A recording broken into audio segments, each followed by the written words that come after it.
Hello guys, kumusta ulit? Ito po ang Comics Random TV. So kung bago pa lang po tayo dito sa channel natin, ay huwag po kalimutang mag-subscribe at i-share at comment po yung link natin.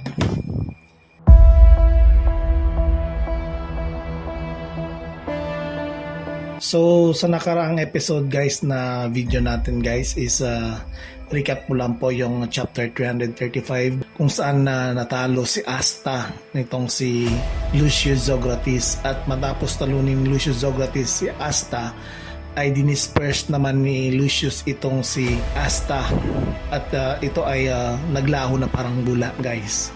And then hindi na naabutan ni Yami at ng iba pang mga captain squad ng Clover Kingdom si Asta, at nawala na rin itong si Lucius Zografis. So kung titingnan po natin guys sa chapter 336 kung saan nagpulong-pulong po ang lahat ng mga captain squad ng taga Clover Kingdom, kung saan paano nila mariretrieve o may babalik o may kukuha si Asta dahil hindi nila alam kung patay na ba ito or buhay pa. Pero habang nasa bingit sila, nasa kaligtaan sila ng kanilang pagpupulong guys, ay itong si Yami naman ay napansin niyang nandyan si Nact na nakikinig sa kanilang pulong, at bigla na lang itong nagsabi si Yami na Nact. At maya-maya pa guys ay lumabas na nga si Nact galing sa madilim na parte ng kwarto kung saan sila nagpupulong. So inexplain po ni Nact guys, dito na kung saan sa ability po niya ay kaya niyang mag-transfer or pumunta sa ibang anino kung saan niya gusto. Kaya niyang mag-travel sa ibang dimension gamit ang anino kahit na kay Asta. Pero sabi niya guys, hindi niya mahanap ang anino ni Asta, hindi siya makapasok sa anino ni Asta. So ang kutob ni Nact guys na baka ito ay dinala sa malayong lugar or patay na. Kaya nagulat na lamang lahat ng mga captain squad sa ibinalita ni Nact. At habang sila ay nagpupulong-pulong ay pinag-usapan nila ang tungkol kay Julius Novacrono, kung bakit ito na nagkaroon siya ng two personalities sa isang katawan. Ayun na guys, na-analyze ni Nozel na kung siya ay Zografis, related siya sa Dark Triad. At hindi lang yan guys, na-analyze din ni Nozel na kung ito ay related sa Dark Trials, ibig sabihin madominate ni Lucius Zografis ang lahat ng mga demonyo sa Underworld. So ibig sabihin yan, mas powerful pa siya kaysa mga demonyo. Kaya nagplano ang lahat ng mga captain squad na maghanda sa isang malaking labanan.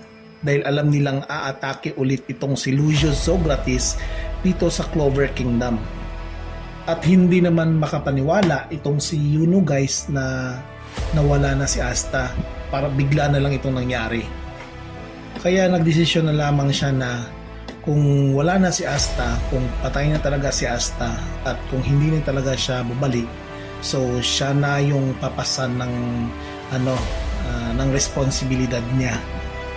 Kasi syempre guys, siya naman talaga yung parang kasing tapat lang ni Asta, si Yuno. So nagdesisyon siya na kailangan niyang lamangan ang lakas ni Asta. So sa ibang scene naman guys ay makikita po natin si Lucius Zografis na nakaupo sa isang trono, kung saan biglang may dumating na isang demonyo na ang pangalan ay si Adramelech. So si Adramelech guys ay isa rin sa mga pinakamalakas na demonyo sa Underworld. At dito natin malalaman guys na ito palang si Adramelech ay isa palang subordinates ni Lucius Zografis. Tapos nagsalita na lang itong si Adramelech na hindi niya ma-expect na ganun pala kalakas yung batang yun. Ang tinutukoy pala nun guys ni Adramelech ay si Yuno guys. Kung saan guys, nakita niya kasi ang isang grupo ng mga demonyo, yung mga matataas na rank ng mga demonyo na tinapos niya lang with a blink of an eye.